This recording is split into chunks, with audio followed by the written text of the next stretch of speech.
چلیں بھائی اگلے اصول کی طرف ہم چلتے ہیں. اب ہمارے اصول کتنے ہو گئے؟ قرآن عبارت سے کلام کرتا ہے, قرآن دلالت سے کلام کرتا ہے, قرآن کی بولی میں ایک اقتضاء ہوتا ہے. نمبر 4, قرآن قیودات لگاتا ہے. اگر ایبسولوٹ بات کرے ایبسولوٹ, قید لگائے گا تو قید. یعنی اگر اللہ تعالیٰ ذکر کریں کہ ایک مٹھائی کھاؤ لیکن صرف گلاب جامن, اللہ نے قید لگائی تو میں اب برفی نہیں کھا سکتا, میں اب جلیبی نہیں کھا سکتا. لیکن اگر صرف اللہ کی طرف سے یہ بات ملے مٹھائی کھا لو, ہم کہیں گے ایبسولوٹ بات ہے, اب میں چاہے برفی کھاؤں, اب میں چاہے کیا نام ہے جلیبی کھاؤں, گلاب جامن کھا لوں, پھر میرے لیے سب چیزیں الاؤ ہو جائیں گی. تو اللہ تعالیٰ کا جو اصول مطلق کا, اسی مطلق کے اصول کو جو ہم نے لاسٹ ٹائم بھی پڑھا تھا, قرآن پاک کس طرح سمجھاتا ہے دیکھیے گا. سورہ بقرہ کے اندر بھی بڑا مشہور واقعہ گائے والا, جس میں اللہ تعالیٰ نے مطلق اصول ہی سمجھایا کہ بنی اسرائیل وہ مطلق حکم میں خود جان بوجھ کے قیدیں لگوا کے پھنستی تھی. مطلق حکم میں رعایت بہت ہوتی ہے, جیسے جیسے قیودات بڑھتی چلی جاتی ہیں, سختی احکامات میں سختی بھی ہوتی چلی جاتی. اب وہ واقعہ کیا ہے؟ بڑا مشہور ہے. حضرت موسیٰ علیہ السلام نے ارشاد فرمایا تھا, ان اللہ یأمرکم ان تذبحوا بقرہ. اللہ تعالیٰ فرما رہے ہیں کہ ایک گائے کو ذبح کیا جائے گا. یہ سورہ بقرہ بیٹا آیت نمبر نکالیے گا 65 ہے 67 ہے. ایک گائے کو ذبح کیا جائے گا. اچھا اب خود آپ غور کریں, اگر ہم لوگ موجود ہیں اور ہمارے سامنے اللہ کے حکم آیا کہ ایک گائے کو ذبح کیا جائے, اور اس حکم کو ہم فوراً سمجھ جاتے اور عمل کر لیتے, تو میں اگر کوئی بھی گائے ذبح کر دیتا, کالا, نیلا, پیلا, ہرا, کسی نسل کی, میرا حکم پورا ہو جانا چاہیے تھا. لیکن بنی اسرائیل نے حکم عمل, اور اس نے مطلق حکم, اب یہ کیا ہمیں نہیں سمجھا, چٹ چڑا. آگے کیا کیا؟ نہ قالوا ادع لنا ربک یبین لنا ما, اللہ سے پوچھو, ہمیں سمجھ میں نہیں آئی بات کون سی, کس طرح کی, کیا کس ٹائپ کی ہونی چاہیے. پھر ہوگا انہا یقول انہا بقرۃ لا فارض ولا بکر, پھر بتا دیا گیا نہ بہت زیادہ کم عمر ہو نہ بہت زیادہ, پہلے کوئی قیودات لگنا شروع. اچھا پھر انہوں نے کہا نہیں ادع لنا ربک ما لونھا, رنگ نہیں سمجھ میں آ رہا, اللہ سے پوچھے رنگ کیا ہونا چاہیے. پھر اللہ کی طرف سے حکم آیا بقرۃ صفراء فاقع لونھا تسر, پھر قیودات لگ گئی. پہلے کالی کر لیتے, سفید کر لیتے, لیکن اب قیودات مزید لگنا شروع ہو گئی. تو اس واقعے کو بھی سمجھا کہ وہ اصول کہ اللہ تعالیٰ ایبسولوٹ حکم ایبسولوٹ ہوتا ہے, لیکن قیودات لگتی ہیں, پھر وہ حکم قید کے بغیر حل نہیں ہو سکتا, اس پر عمل نہیں کیا جا سکتا. پھر پانچواں اصول جو ہم نے آج پڑھا کہ تعارض قرآن پاک میں نہیں ہونا چاہیے. تعارض جہاں ہوگا وہ تفسیر غلط ہو جاتی ہے. جس وقت ہم پریکٹس شروع کریں گے انشاءاللہ تعالیٰ, آپ دیکھیں گے کہ ہمیں ہر طرف پھر نظر رکھنی ہے قرآن کو حل کرتے ہوئے کہ کہاں تعارض میں پھنس رہے ہیں, کہاں نہیں پھنس رہے.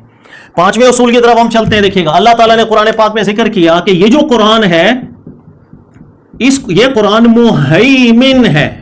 محیمن علیہ کی صفت قرآن نے ذکر کی ہے.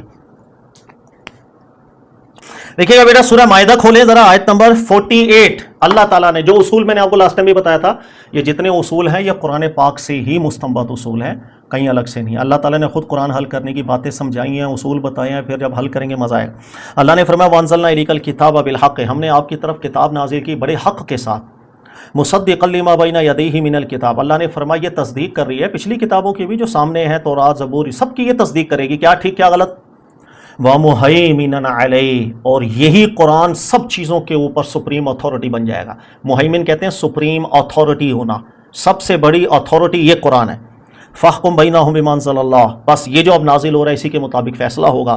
وَلَا تَتَّبِعْ أَهْوَاءَهُمْ, اب کسی اور طرف منہ نہیں کیا جائے گا, کسی اور کی ہوا کی طرف چہرہ نہیں کیا جائے گا. اما جاءک من الحق, اس حق کے آ جانے کے بعد. لِكُلٍّ جَعَلْنَا مِنكُمْ شِرْعَةً وَمِنْهَاجًا. سر اس آیت کے اوپر ہم غور کریں گے تو اللہ نے کیا ذکر کیا, قرآن یہ محیمن ہے, قرآن یہ مصدق ہے, یہ پچھلی آسمانی کتابوں کی تصدیق کرے گا, کیا ٹھیک ہے کیا غلط. نمبر 2, پھر اللہ نے کہا تمام کتابوں کے اوپر یہ محیمن ہے, تمام کتابوں پر قرآن محیمن, سپریم اتھارٹی قرآن کی ہے. سر دلالت النص سمجھیے گا, اللہ نے کہا قرآن محیمن ہے تورات پر, قرآن محیمن ہے انجیل پر, قرآن محیمن, یہ تو لفظ ہے قرآن کے کہ پچھلی آسمانی کتابوں پر قرآن محیمن ہے. سر میرا آپ سے سوال ہے, دلالتم بالنص اور کن کن چیزوں پر قرآن محیمن ہو سکتا ہے؟ آپ میں سے کوئی آنسر کرنا چاہے. حدیث کی کتاب ہے, شاباش, جسے کہتے ہیں روایات. ہماری جو روایات ہیں یعنی ہماری جو احادیث کی کتابیں ہیں, سر قرآن احادیث کی کتابوں پر بھی محیمن ہوگا دلالتم بالنص بدرجہ اولا, کیونکہ یہ آسمانی کتابیں تھیں. جب قرآن ان آسمانی کتابوں پر بھی سپریم اتھارٹی ہوگا, سپریم اتھارٹی مطلب یہ بڑی طاقتور چیز, اس کے مقابلے میں کوئی طاقتور نہیں, ہم اس سے سب کو بدلیں گے, کسی چیز سے اس کو بدل نہیں سکتے. قرآن محیمن اگر تورات کے مقابلے میں, تو ہماری روایات کے مقابلے میں بھی قرآن محیمن ہوگا دلالتم بالنص. نمبر 2, اور اسرائیلی روایات کے مقابلے میں بھی کون محیمن ہوگا؟ ہم کہیں گے قرآن مہیمن ہوگا دلالۃ من نص. اسرائیلی روایات کسے کہتے ہیں؟ جو آسمانی کتابوں کے علاوہ ان کی احادیث ٹائپ کی چیزیں ہیں نا. ہمارے پاس بھی دو چیزیں نا، ایک اللہ کی کتاب ہے قرآن اور ایک روایات ہیں، احادیث جسے ہم کہتے ہیں. اسی طریقے سے بنی اسرائیل والوں کے پاس دو کا مواد ہے، ایک آسمانی کتابوں کا تورات انجیل کی صورت میں، اور ایک ان کی روایات کی صورت کے اندر ہے جو تاریخی ریکارڈ ان کے پاس موجود ہے. وہ ان کو حدیث نہیں کہتے ہیں، وہ جو بھی کہتے ہیں بہرحال اسرائیلیات اسے نارملی کہا جاتا ہے. سر دلالت النص سے ہی ہم نے اسی آیت کو سمجھا، جس سے ایک اصول ہمارے ذہن میں آ گیا کہ قرآن پاک کے مقابلے میں تورات ہو انجیل ہو، نو سر مہیمن قرآن پاک کو بنائیں گے. قرآن میں تبدیلی ہم کسی کتاب سے نہیں کر سکتے، کیونکہ قرآن میں تبدیلی کر دی تو مہیمن تو وہ رہا، قرآن مہیمن. ہماری روایات کے مقابلے میں قرآن مہیمن ہے. Simple is that. ہم کبھی بھی قرآن کے مقابلے میں کسی کو ترجیح نہیں دے سکتے، چاہے وہ حدیث نام سے کوئی چیز ہے، اسرائیلیات کے نام سے کوئی چیز ہے، یا تورات اور انجیل کے نام سے کوئی چیز ہے. جب یہ چیز قرآن کی اس آیت سے لفظوں میں آپ کو مل جائے تو سر یہ اصول ذہن میں رکھ لیجئے گا. نمبر 2 میرا جملہ بھی نوٹ کر لیں. 70% کتنے پرسنٹ؟ 70% ہماری تفسیر کی کتابوں میں آنے والی غلطیاں وہ صرف اس بنیاد پر ہوتی ہیں کہ ہم نے اسرائیلی روایات سے قرآن کی شرح کی ہوتی ہے. 20% ہمارے پاس آنے والی غلطیاں وہ ہم نے ایسی روایات کو قبول کر لیا ہوتا ہے، احادیث کو، جو قرآن کی شرح نہیں بن رہی ہوتی. قرآن بالکل الگ بات کر رہا ہوتا ہے لیکن ہم زبردستی ڈال دیتے ہیں. یہ ریشو کم ہے، یہ ریشو 70% ہے اسرائیلی مواد سے جو ہم قرآن کو بگاڑ دیتے ہیں. یہ ریزننگ آپ کو اس وقت سمجھ میں آئے گی جب ہم قرآن سٹارٹ کریں گے تو آپ خود سمجھ جائیں گے کہ ارے یہ کیا یار، یہ بات قرآن میں کیسے ہم نے فٹ کر دی. پتہ چلے گا یہ تو اسرائیلی قصہ تھا، یہ تو ان کی تورات میں لکھا ہوا تھا، یا انجیل میں لکھا ہوا ہے، یا ان کی روایات کے اندر لکھا ہوا ہے، میں نے اٹھا کر یہاں فٹ کر دیا. اور اتنے نازیبا واقعات ہماری تفسیروں کے اندر آپ کو ملیں گے. قرآن نے تو ایسی کوئی بات ہی نہیں کی ہوگی، لفظ بھی قرآن کا دلالت نہیں کر رہا ہوگا. یہ ساری چیزیں ہمیں آگے ملیں گی. لیکن قرآن میں آنے والی غلطیوں کا ریشو اگین ذہن میں رکھیے گا، یہ بار بار ہم ریپیٹ کریں گے. 70% غلطیاں صرف اس وجہ سے ہوتی ہیں کہ اسرائیلی مواد کو ہم نے ڈالا ہوتا ہے، قرآن نے کوئی بات نہیں کی ہوتی. اس کی مثال آپ سمجھیں، آدم علیہ السلام کے قصے کے اندر ٹوٹل اسرائیلیات ہمارے یہاں تفسیروں میں آئی ہیں. مثلا وہ آدم علیہ السلام کے 2 حقیقی بیٹے تھے، ایک کا نام تھا قابیل، ایک کا نام تھا حابیل. قابیل نے حابیل کو مار دیا تھا، اس کی بہن سے عشق ہو گیا تھا، یہ شادی کرنا چاہتا تھا، وہ کہتا تھا نہیں میں نے کرنی ہے، لڑائی ہوگی، جھگڑا ہو گیا، مار دیا. یہ ٹوٹل قصہ اسرائیلی ہے. قرآن پاک میں جس وقت ہم پڑھیں گے نا وَاتْلُ عَلَيْهِمْ نَبَأَ بَنِي آدَمَ بِالْحَقِّ، آپ دیکھیں گا قرآن ٹوٹل الگ کھڑا ہے. اور وہ میں نہیں بتاؤں گا، وہ آپ خود حل کریں گے انشاءاللہ. جیسا ہمارا طریقہ آپ دیکھیں گے آگے، آپ کو خود سمجھ میں آئے گی کہ قرآن کیا کہہ رہا ہے اور یہ واقعہ ہم نے کیسے ڈال دیا بیچ میں. یہ ابھی میں نے تھوڑی دیر پہلے آپ کو ایک تعارض بتایا تھا کہ آدم علیہ السلام کے 2 بیٹے تھے، بہن بھائیاں آپس میں شادی کرتی تھی، نسل یوں بڑی ہے. یہ قرآن میں ایک جگہ بھی ذکر نہیں ہے. تو آپ میں سے کوئی بتا سکتا ہے قرآن پاک میں کسی ایک مقام پر اللہ نے کہا ہو پہلے بہن بھائیوں کی شادیاں ہوتی تھیں؟ آپ میں سے کسی کے ذہن میں ایسی کوئی آیت ہے؟ ہوگی بھی نہیں بیٹا، نہیں ہے. تو پھر یہ ہمارے اندر کہاں سے بیٹھی ہوئی ہیں سر؟ یہ سب اسرائیلیات کس سے ہیں؟ یہ ٹوٹل اسرائیلی واقعات ہے جس کو اٹھا کر ہم نے تفسیروں میں ڈال دیا کہ آدم علیہ السلام کے 2 بیٹے، پھر بہنوں سے شادیاں ہوتی تھی، پورا آگے معاملہ چلتا تھا. نو سر، قرآن الگ بات کرتا ہے. نمبر 3 آپ نے بڑا مشہور سنا ہوگا، ہمارے یہاں بھی چلتی ہے یہ باتیں کہ آدم علیہ السلام کو اللہ نے جب جنت میں رکھا تھا، آپ جنت میں گئے تھے اور تھوڑی دیر بعد اللہ تعالیٰ آدم علیہ السلام تھوڑے بور ہونے لگ گئے، پھر آپ سوئے تھے، جب صبح اٹھے تو آپ کے ساتھ آپ کا جوڑا تھا. تو آپ کو بتایا گیا کہ اللہ نے آپ ہی میں سے آپ کا ایک جوڑا پیدا کیا ہے اور وہ آپ کی ایک پسلی سے بنایا گیا. تو ہمارے یہاں بڑا مشہور ہے کہ آدم علیہ السلام کی پسلی سے حضرت حوا پیدا کی گئی ہیں. یہ بچپن سے سنتے بھی آئے ہوں گے شاید. 9 سال قرآن پاک میں ایسی کوئی بات نہیں. قرآن بالکل خلاف کھڑا ہے اس کے، اور یہ جتنا واقعہ ہے اس ٹوٹل اسرائیلیات سے منتقل ہو کے ہم تک آیا. قرآن نے کوئی ایسی بات نہیں ہے، لیکن ہماری تفسیروں میں ملے گا ہاں آدم علیہ السلام کی پسلی سے. قرآن نے پتہ ہے اس کو کیسے ریجیکٹ کیا؟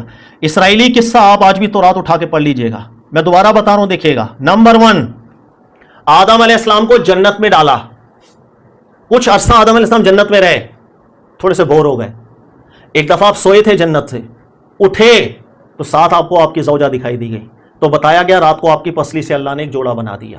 یہ واقعہ ہے جو آج کتابوں میں لکھا ہوا ہے. سر آپ نکالیں آدم علیہ السلام کا واقعہ،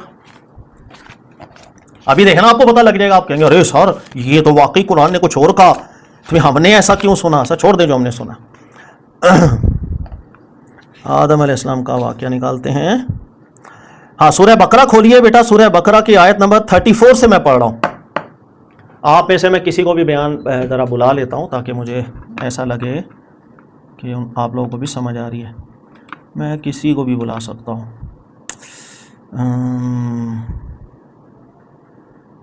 سر یہ نعیم احمد صاحب ہیں، ہمارے کو بھائی ہیں، محترم آپ آ سکتے ہیں ذرا ہماری حوصلہ افزائی کے لیے؟ نعیم احمد صاحب جی وعلیکم السلام۔ نعیم احمد صاحب میں 2 آیتیں آپ کے سامنے پڑھ رہا ہوں، آپ نے مجھے بتانا ہے کہ یہ جو ابھی میں نے واقعہ سنایا پولا آدم علیہ السلام، قرآن نے اس کو تو اٹھا کے مار دیا سائڈ پہ، آپ نے بتانا ہے کیسے۔ میں آیت پڑھتا ہوں، آیت نمبر 34 سورہ بقرہ۔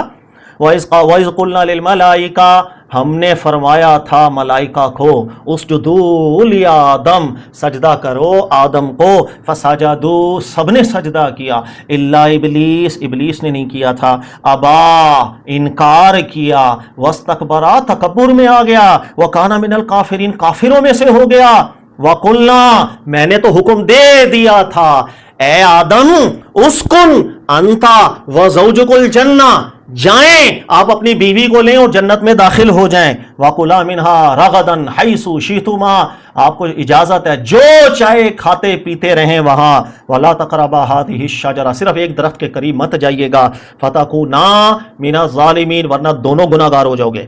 سر یہ 2 آیتیں میں نے پڑھی ہیں، نعیم صاحب آپ مجھے بتائیں کہ وہ جو قصہ ابھی سنایا تھا تورات والا، قرآن اس کی تصدیق کر رہے ہیں، اٹھا کے سائڈ پہ کر دیا ٹوٹل؟ کیسے بتا سکتے ہیں کیسے؟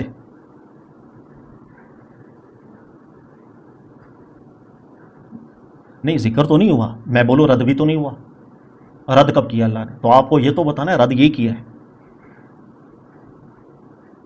لفظوں میں لکھی بات ہے، خود غور کریں، آیت کو دوبارہ دیکھیں، آپ کہیں گے ارے سر یہ تو سیدھا سیدھا کہہ رہا ہے قرآن قرآن کہہ رہا ہے وہ تو سٹوری غلط بنائی ہوئی ہے انہوں نے۔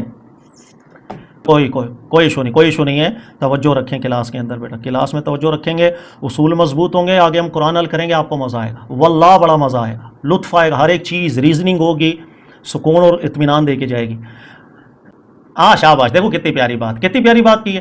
دیکھو تورات کی سٹوری کیا ہے، آدم علیہ السلام کو اللہ نے کہا تھا جائیں آپ جنت میں رہیں، چلے گئے، کچھ عرصہ جنت میں گزارا، آدم علیہ السلام تھوڑے بور ہو گئے، پھر ایک دفعہ جنت میں ہی سوئے تھے، اٹھے ہیں تو بیوی سامنے تھی، بتایا گیا پسلی سے پیدا ہوئی۔ قرآن نے کیا کہا؟ قرآن پاک نے کہا قلنا یا آدم اسکن انت وزوجک الجنہ، قرآن کہہ رہا ہے میں نے تو کہا آدم آپ اپنی بیوی کو لیں اور چلیں جنت میں سکونت اختیار کریں، جہاں چاہیں کھاتے پیتے رہیں، صرف ایک پابندی ہے۔ سب قرآن کہہ رہا ہے میں نے جنت میں سکونت سے پہلے ہی، حضرت حوا موجود تھی، تو وہ جو سٹوری ہے نا اسرائیلیات کی کہ آدم علیہ السلام اکیلے تھے پسلی، سر ٹوٹل قرآن نے اڑا کے رکھی ہے، قرآن نے تو سٹوری الگ بیان کر دی ہے، وہ تو پہلے سے زوجہ تھیں آپ کی جنت میں جانے سے بھی پہلے۔ تو سر پرابلم دیکھیے، پرابلم کیا ہے؟ ہاں اسرائیلی مواد سے 70% ہماری تفسیری غلطیاں ہیں۔ اچھا یہ آیت آپ نے بچپن سے پڑھی، میں نے بھی پڑھی، پہلے کیوں نہیں دماغ جا رہا تھا کہ یار یہ اللہ نے تو کچھ اور کہا، ہم نے کیوں ایسا؟ نو سر نہیں جاتا دماغ، جس وقت غیر شعوری طور پر بچپن سے سنی باتیں دماغ میں ہوتی ہیں نا، ہم آیتیں سامنے سے پڑھ کے نکلتے ہیں، دھیان نہیں جا رہا ہوتا، لیکن اب ہم نے دھیان کرنا ہے، اب جب قرآن حل کریں گے اب ہم نے ہر ایک قدم پہ دیکھنا ہے قرآن کیا رہا ہے، وہ سیدھی لکھی باتیں ہوتی ہیں لیکن وہ شاید ہماری نظروں سے گم جاتی ہیں۔ اگین سنیے گا، قرآن پاک مہیمن ہے ہماری روایات کے مقابلے میں بھی، قرآن پاک مہیمن ہے اسرائیلی روایات کے مقابلے میں بھی، قرآن مہیمن ہوگا پچھلی آسمانی کتابوں کے مقابلے میں بھی، ہر چیز کے مقابلے میں قرآن پاک مہیمن ہوگا۔ سر ایک اور بات میں آپ کو، ہماری تفسیر کی کتابوں میں آپ نے پڑھا ہوگا، آج بھی لکھا ہوگا، دیکھیں گے ریزننگ بعد میں کریں گے۔ حضرت سلیمان علیہ السلام اللہ کے بادشاہ تھے بڑے زبردست، وہ ایک دفعہ کیا ہوا، آپ کی نماز چلی گئی تھی تو آپ نے گھوڑوں کو منگوایا اور تلوار سے ان کی ایسی ٹانگیں ٹونگیں کاٹیں اور آپ کو بس غصہ آ گیا تھا۔ اس کو شان کر کے بیان کیا جاتا ہے، اللہ تعالیٰ نے قرآن پاک میں کچھ اور بات ذکر کی، لیکن ہمارے یہاں یہی زیادہ مشہور آپ کو ملے گا کہ نہیں سلیمان علیہ السلام کی نماز اثر چلی گئی تھی اور گھوڑے کی ٹانگیں کاٹ دی تھیں آپ، یہ سب اسرائیلی قصے ہیں، قرآن پاک نے رد کیا اس کا، اور عقل بھی ہے، قرآن دور کی بات ہے، میں کہہ رہا ہوں عقل سے سمجھ میں نہیں آئے گا، اللہ کے نبی ایک تو نماز گزری توبہ طائب ہونے کی بجائے اٹھا کر کے کسی جانوروں کی ٹانگیں کاٹ دیں، یہ تو وہی ہے، مثال سے سمجھیں، میں آپ لوگوں کو پڑھا رہا ہوں، پڑھاتے پڑھاتے میری نماز چلی گئی اور مجھے اچانک پتا چلا نماز چلی گئی، اوف، اچھا میرے کو اتنا غصہ آیا، میرے پاس ایک بلی ہو اور میں نے بلی کی دم پکڑی، میں نے کہا نماز چلی گئی میری، اب اس کو اٹھا کے دیوار پہ مارنا پڑوس، پھر مارا، نماز چلی گئی، اب میں بلی کو بھی مار رہا ہوں اور نماز میری گئی ہے، جانور کو پھینٹی، یہ تو گناہ در گناہ۔ تو یہ اسرائیلی قصے ہماری تفسیروں میں آتے ہیں۔ حضرت داؤد علیہ السلام کی 100 بیویاں تھیں، آپ کو ایک دفعہ ایک عورت پہ نظر چلی گئی، اس سے بھی ذرا عشق ہو گیا تھا، تو لیکن وہ شادی شدہ تھی، تو اللہ تعالیٰ نے پھر داؤد علیہ السلام نے پتہ کیا کیا، اس کے شوہر کو جنگ میں بھجوا دیا، پھر وہ وہاں مر گیا، پھر اسے شادی۔ سر یہ ہماری تفسیروں میں ملے گا آپ، اور بڑے نامور تفسیروں میں کوئی بات نہیں آ گیا، لیکن ہم چیک کریں گے سر قرآن نے ایسی بات کی ہے یا اسرائیلی قصہ جو اٹھا کر ہم نے فٹ کر دیا؟ سر ٹوٹل اسرائیلی قصہ فٹ کیا. تو اس لیے میں نے آپ کو یہ جو اصول ہے 70% غلطیاں قرآن کی تفسیر میں صرف آتی ہیں اسرائیلی روایات سے. یونس علیہ السلام کا قصہ جب ہم پڑھیں گے، بڑا مشہور ہے کہ آپ اپنی قوم میں درس دیتے تھے اور آپ نے قوم میں اعلان کیا، آپ نے کہا 3 دن بعد اللہ کا عذاب آئے گا. یہ اعلان کر کے یونس علیہ السلام چلے گئے. جب ایک دن گزرا، دوسرا دن گزرا، تیسرا دن ہوا تو عذاب کے آثار ان کے سروں پر منڈلانے لگے. وہ عذاب کے اثرات دیکھتے دیکھتے قوم توبہ کر گئی. یعنی عذاب سامنے دیکھ کر کے توبہ طائب ہو، اللہ معاف اللہ معاف، اللہ نے ان کی توبہ قبول کر لی. اللہ نے جب توبہ قبول کر لی تو ادھر یونس علیہ السلام کو پتہ نہیں. پھر وہ مچھلی والا واقعہ ہوا، پھر واپس یونس علیہ السلام تشریف لائے. سر یہ واقعہ شاید سنا ہو آپ نے بچپن سے، تفسیروں میں پڑھا ہو، سر بالکل غلط. یہ 2 جہتوں میں غلط. جہت نمبر 1 کہ ٹوٹل اسرائیلی قصہ قرآن کے الفاظ تائید ہی نہیں کریں گے. نمبر 2 قرآن سے متعارض ہو جائے. اللہ نے قرآن پاک کے اندر خود ذکر کیا ہے. مثلا سورہ مومن نکالیے گا 24ویں سپارے میں، اس کی سب سے آخری آیت سورہ مومن آیت نمبر 84-85. اللہ نے اپنی ایک سنت ذکر کی. اللہ فرماتے ہیں فلما راؤ باسنا، جس وقت میرے عذاب آنکھوں سے سامنے آ جائے، یعنی اللہ کہہ رہے میرا عذاب جس وقت آنکھوں کے سامنے آ جائے، قالوا آمنا، تو کافر پھر کہتے ہیں ہم ایمان لے آئے اللہ تجھ پر، وکفرنا بما کنا بہ مشرکین، ہم نے اپنے سب شرک ورک چھوڑ دیے. فلم یکن ینفعہم ایمانہم، ایمان لانا کسی کو بھی فائدہ دیتا ہی نہیں. لما راؤ باسنا، جب آنکھوں سے میرا عذاب سامنے آ جائے. اب ایمان لانا کسی کو فائدہ نہیں دے گا. سنت اللہ، یہی میری سنت ہے، قد خلت فی عبادی، جو ہمیشہ سے بندوں میں چلتی آئی. ہمیشہ سے کیا سنت اللہ کی چلتی آئی ہے کہ آنکھوں کے سامنے عذاب آ جائے گا، اب ایمان قبول نہیں ہوگا. بھائی اب تو آنکھوں سے دیکھ لیا عذاب، اب کا ایمان قبول. اس سے پہلے یونس علیہ السلام کے واقعے میں ہم نے کیا کہہ دیا؟ جب عذاب آنکھوں کے سامنے دیکھا تو فوراً ایمان لیا، قبول ہو گیا. سر میں غلط متعارض ہو گیا ہوں، قرآن نے ایسا واقعہ نہیں کھینچا. ہم پھنس جاتے ہیں. لیکن یہ واقعہ آیا کہاں سے؟ سر یہ واقعہ آیا اسرائیلیات سے. انہوں نے حضرت یونس علیہ السلام کے واقعے کو اس طرح بگاڑا تھا، ہم نے وہیں سے لے لو کے قرآن کی تفسیر میں ڈال. اسی لیے سب سے بڑا ریشو قرآن پاک کی تفسیر میں غلطیوں کا جو ملے گا، صرف اور صرف ملے گا اسرائیلی مواد کی وجہ سے. ٹھیک ہے، یہ آستہ آستہ آپ کو مزید بھی سمجھ آتا چلا جائے گا. حضرت موسیٰ علیہ السلام کے واقعات بھرے پڑے ہیں اسرائیلیات. اللہ نے کوئی بات نہیں، کچھ اور بات کی ہوتی ہے. اللہ نے یہی کہا ہوتا ہے اس کو ننتا و زوجک الجنہ، ہم نے ٹوٹل واقعہ بگاڑ دیا. حالانکہ لفظوں میں اللہ نے کچھ اور کہا ہوتا ہے، لیکن وہ آنکھوں کے آگے ایسا ہوتا نہیں سمجھ میں آ رہا تھا. نہیں یار یہی تو کہا ہے اللہ نے، 9 سا دوبارہ غور کرو. ارے نہیں اللہ نے تو کچھ اور بات کی ہے. تو ایسا ہوتا ہے، وہ آستہ آستہ پتہ بھی لگے گا انشاءاللہ. نمبر 2، اب جو ہماری روایات آ جائیں گی اس کے اندر بھی 20% ریشو آپ کو ایسا ملے گا کہ ہاں قرآن بدل جاتا ہے. ہاں زیادہ حصہ نہیں بدلتا. اس کی وجہ یہ ہے کہ ہماری روایات میں اور اسرائیلی روایات میں بیٹا تھوڑا فرق ہے. ہماری جتنی روایات ہیں اس کے اندر ماضی سے علماء نے ایک قدر بہت محنت کی ہے. اس میں صحیح کیا، ضعیف کیا، موضوع کیا، باطل کیا، حافظے میں ٹھیک تھے نہیں تھے، بڑی چھان پٹک بہرحال پھر بھی کی ہوئی. تو ہمارے پاس جو ذخیرہ یا حدیث ہے اس کے اندر جو صحیح روایات کی ایک تحقیق علماء کی رہی ہے، اس کے اندر زیادہ غالب حصہ ایسا ہے کہ جو قرآن کی مخالفت میں نہیں جاتا. لیکن بہرحال چونکہ انسان ہے، خطا ہو سکتی ہے. کچھ روایات 20%، اس لیے میں نے ریشو آپ کو بتایا، ایسی ضرور ہے کہ اگر ہم ان سے قرآن کی شرح کر دیں گے بالکل بدل جائے، قرآن کا مفہوم بالکل بدل جائے، اور ہم کبھی بھی کر نہیں سکتے ہیں. میں اس کی ایک مثال آپ کو، سورہ نمل نکالیں. سورہ نمل میں آیت ہے اخرجنا لہم دابا، آیت نمبر میں بتاتا ہوں 82. جیسے اللہ نے ذکر کیا وَإِذَا وَقَعَ الْقَوْلُ عَلَيْهِمْ، جس وقت ان لوگوں پر میرا عذاب کا وقت آئے گا، اخرجنا لہم دابۃ من الارض تکلمہم، تو ان کے لیے زمین سے ایک دابہ میں نکالوں گا، ان الناس کانوا بآیاتنا لا یؤمنون. اب یہ جو روایت ہے اس کے تحت آپ تفسیر میں پڑھیں گے تو دابۃ الارض سے متعلق آپ کو آبھاس ملے گی، قیامت سے پہلے ایک جانور نکلے گا.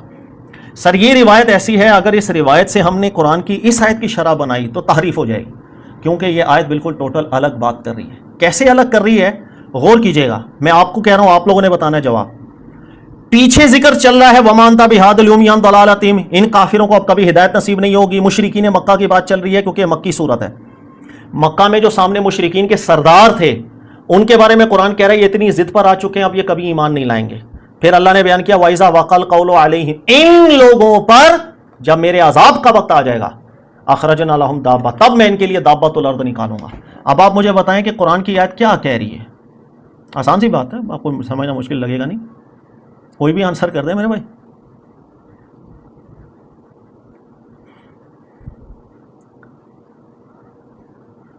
کن کفار پر؟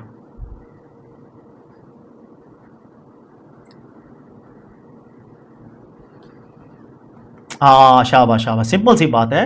آپ الفاظ دیکھیں، قرآن مشرکین مکہ کے بارے میں کہہ رہا ہے کہ یہ اب کبھی ہدایت پر نہیں آئیں گے، اور ان لوگوں پر جب میرا وقت عذاب آئے گا تو میں ایسا ایسا کروں گا. سر یہ ان لوگوں کی بات قرآن کر رہا ہے، میں ماضی سے اٹھا کر کے اس کو قیامت کے قریب تو قرآن کے الفاظ کلیش کر. نو سر، قرآن الگ کہہ رہا ہے.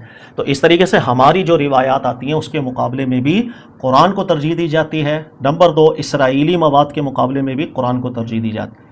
ہماری روایات میں 80% روایات بہت اعلیٰ ملیں گی، قرآن کی مطابقت میں ملے گی، لیکن پھر بھی 20% روایات ایسی مل جاتی ہیں کہ جو چاہے سندن ٹھیک ہوتی ہیں لیکن وہ قرآن پاک سے بالکل متعارض ہو جاتی ہیں. ہم کبھی بھی اس کو قبول نہیں کر سکتے ہیں، ہم کبھی قبول نہیں کر سکتے ہیں، بلکہ ہم قرآن کو ترجیح دیں گے، ان روایات کو ہم رد کر دیں گے. قرآن کی شرح ہم کبھی بھی نہیں بنا سکیں گے.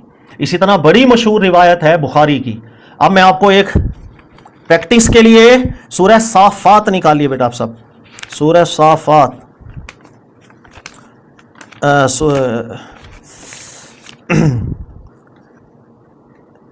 آیت نمبر 99 سے میں پڑھ رہا ہوں. سورہ صافات. حضرت ابراہیم علیہ السلام کو جب جلانے کی انہوں نے کوشش کی، اس کے بعد وقال انی ذاہب الی ربی سیہدین، میں تو اپنے رب کے ساتھ ہجرت کر رہا ہوں. ربی حب لی من الصالحین، اللہ تعالیٰ مجھے اچھے نیک صالح اولاد عطا فرما. اللہ کہہ رہے ہیں فبشرناہ بغلام حلیم، ہم نے بشارت دی کہ آپ کے یہاں ایک بچہ پیدا ہونے جا رہا ہے. فلما بلغ معه السعی قال یا بنی انی اری فی المنام انی اذبحک فانظر ما. یہ واقعہ آپ نے کئی دفعہ پڑھا ہوگا، لیکن سر آپ الگ نظر سے پڑھیے گا. میں آپ کو بخاری کی حدیث سنا رہا ہوں. بخاری کی حدیث یہ ہے کہ حضرت ابراہیم علیہ السلام جب اسماعیل علیہ السلام پیدا ہوئے، بیٹا آیت نمبر ابھی تو بتائیے کیا بات ہے. 99 سے میں نے پڑھنا شروع کیا ہے سورہ صافات. سر میں بخاری کی ایک روایت سنا رہا ہوں آپ لوگوں کو. اب آپ لوگوں نے بتانا ہے یہ روایت ہمارے یہاں چلتی بھی بہت ہے ویسے، لیکن قرآن پاک کے خلاف کیسے ہوتی ہے. ابراہیم علیہ السلام کے ہاں جب اسماعیل علیہ السلام پیدا ہوئے تھے تو آپ ابھی چھوٹے تھے. اسماعیل علیہ السلام ابھی بالکل چھوٹے تھے. تو آپ ان کی والدہ ہاجرہ کے ساتھ مکہ والی زمین پر آئے، یہاں پر ماں اور بیٹے کو چھوڑا، ابراہیم علیہ السلام پہ چلے گئے، چھوڑ کے چلے گئے. پھر واپسی پتہ کب ہوئی؟ واپسی ہوئی جب اسماعیل علیہ السلام جوان ہو چکے تھے اور ان کی شادی ہو چکی تھی. پھر ابراہیم علیہ السلام جب واپسی آئے تو ملاقات پھر بھی نہیں ہو سکی، پھر آپ چلے گئے. پھر سیکنڈ ٹائم آپ آئے تھے تو پھر آپ کی حضرت اسماعیل علیہ السلام سے ملاقات ہوئی تھی. یہ امام بخاری اس روایت کو لے کر آئے ہیں، آپ لوگوں نے کئی دفعہ پڑھا ہوگا. میں دوبارہ حدیث سنا دیتا ہوں. حدیث یہ ہے کہ بچپن میں دودھ پیتی حالت میں مکہ چھوڑ کر ابراہیم علیہ السلام چلے گئے تھے. پھر پہلی ملاقات اس وقت ہوئی جب اسماعیل علیہ السلام جوان ہو چکے تھے، شادی ہو چکی تھی، تو ابراہیم علیہ السلام پھر واپس آ کے ملاقات کی تھی. سر یہ روایت دماغ میں بٹھائیے گا.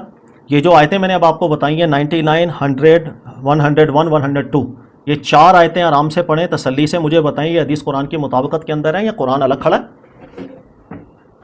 ہاں شاباش، دیکھیں بیٹا آپ بھی سمجھ گئے ہوں گے، میں بھی سمجھاتا ہوں. قرآن پاک کے الفاظ یہ ہیں، حضرت ابراہیم علیہ السلام کے جب بچہ پیدا ہوا، پھر اللہ کہہ رہے ہیں فلما، الفاظ پہ ہم نے غور کرنا ہے. فلما بالغا معہ السعی، جب پہنچ گئے ابراہیم کے ساتھ ساتھ سعی کی عمر میں. اسماعیل سعی عمر ہوتی ہے 12-13 سال، 8 سال کے بعد 9 10 سال 11 12، یہ جو راؤنڈ اباؤٹ ایج ہوتی ہے اسے سعی کی عمر کہتے ہیں. لیکن اس عمر تک بھی پہنچنے کے لیے قرآن نے ذکر کیا معہو، جب اسماعیل ابراہیم کے ساتھ ساتھ اس عمر تک پہنچے. سر قرآن پاک کے الفاظ یہ کہہ رہے ہیں کہ اسماعیل علیہ السلام پرورش ابراہیم علیہ السلام کے انڈر ہوئی ہے. میں غلط کہہ رہا ہوں ان لفظوں سے؟ کیا کچھ اور بات سمجھ میں آ رہی ہے یا ایسا ہی ہے؟ سمپل سی بات ہے. قرآن کہہ رہا ہے اسماعیل علیہ السلام ابراہیم کے ساتھ ساتھ پرورش پا کے جب 12 13 8 9 10 11 12 سال کے ہو گئے ہوں گے، پھر قربانی والا واقعہ ہوا. بخاری کے اندر جو واقعہ آ رہا ہے اس میں غور کریں. دودھ پیتی حالت میں چھوڑ کر ابراہیم علیہ السلام چلے گئے تھے. جب وہ جوان ہو گئے، شادی ہو گئی، پھر فرسٹ ٹائم ملاقات کے لیے جب ابراہیم علیہ السلام آئے تھے، اب بھی ملاقات نہیں ہو پائی تھی، پھر آپ چلے گئے. پھر سیکنڈ ٹائم آپ آئے تھے ملاقات کے لیے، اس وقت اسماعیل علیہ السلام کی دوسری شادی ہو گئی ہوئی تھی، پھر ملاقات ہوئی تھی آپ کی حضرت اسماعیل علیہ السلام سے فرسٹ ٹائم. نو سر، یہ روایت کو ہم کہیں گے ہم قبول نہیں کر سکتے ہیں. بھائی کیوں نہیں کر سکتے؟ ہم کہیں گے سیدھا سیدھا لفظ ہے قرآن کے، دیکھ لیں، ورنہ اس کا جواب دے دیں. کہ قرآن کہہ رہا ہے آپ کے ساتھ ساتھ وہ جوان ہوا، آپ کہہ رہے نہیں چھوڑ کے چلے گئے تھے. اسماعیل علیہ السلام ساتھ ساتھ بلوغت کی عمر کے قریب جا رہے تھے، آپ تو جوانی میں شادیوں کے بعد ملاقاتیں کروا رہے ہیں. سر کہیں نہ کہیں راوی سے غلطی ہو رہی ہے، راوی بیان کرنے میں غلطی کر گیا، چاہے سند میں وہ روایت ٹھیک ہے، لیکن یہ میں نے کافی مثالیں آپ لوگوں کو دی ہے جسٹ فور ہمارا جو اصول ہے مستحضر ہو جائے۔ قرآن پاک مہیمن بنتا ہے، مہیمن کا مطلب سپریم اتھارٹی، ہم اس سے آگے کسی کو نہیں لے کے جا سکتے، نہ اپنی روایت کو نہ اسرائیلی روایت۔ لیکن بدقسمتی ہوتی یہ ہے کہ تفاسیر میں غلطیوں کی جب شرح ہے 70% تو اسرائیلی روایات، 70% ہر واقعہ غلط۔ منو سلوا آپ نے تفسیر سنی ہو، کیا ہے منو سلوا؟ آسمان سے شاید نازل ہوتا تھا، آسمان سے دسترخوان نازل ہوتے تھے، ایسے ہی کچھ سنا ہوگا نا آپ لوگوں نے شاید۔ سر قرآن پاک پڑھیں گے نا ایسی کوئی بات نہیں ملے گی، بلکہ یہ قرآن اس کا رد کر جائے گا۔ پھر ہم نے وہ پڑھا ہوگا کہ وہ فقل نضربوہ ببعضھا، وہ ایک بندہ قتل ہو گیا ہوگا تو بندہ قتل ہونے کے بعد کیا، وہ گائے کا ٹکڑا اس کو مارا وہ زندہ ہو گیا، یہ تفسیریں پڑھی ہو؟ نو سر، یہ قرآن نے کچھ نہیں ایسی بات کی، قرآن نے بات ہی الگ کی۔ تو ہم جب قرآن حل کریں گے اسرائیلی مواد قرآن کی شرح غلط کر کے جائے۔ اچھا پھر سوال یہ پیدا، یار ہر بات تو اسرائیل کی غلط نہیں ہوگی نا، ہر بات تو تورات میں آئی غلط، سا ہمیں بھی پتہ ہے ہر بات تورات میں آئی غلط نہیں ہوتی، لیکن قرآن پاک نے جن موضوع کو بحث میں لے کر آیا نا زیادہ تر، وہ سب وہی باتیں لے کر آیا تھا جو انہوں نے بگاڑ دی تھیں، اس کو ٹھیک کرنے کے لیے قرآن لایا۔ لہٰذا قرآن جب واقعہ بیان کرے گا اس کا فوکس ہی یہ ہوگا کہ وہ اسرائیلی بگڑی باتوں کو ٹھیک کرنے آ رہا ہے۔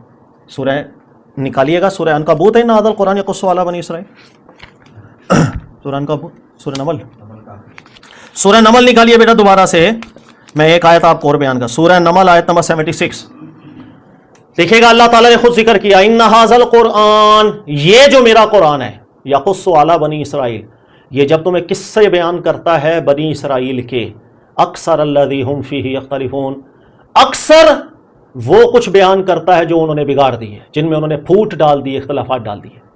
تو قرآن پاک نے میرے بھائی خود حل ذکر کیا ہے کہ یہ قرآن بنی اسرائیل کے اکثر قصے ٹھیک کرنے کے لیے آیا ہے جس میں انہوں نے اختلافات ڈال دیے، پھوٹ ڈال دی، بگاڑ ڈال کر دیے۔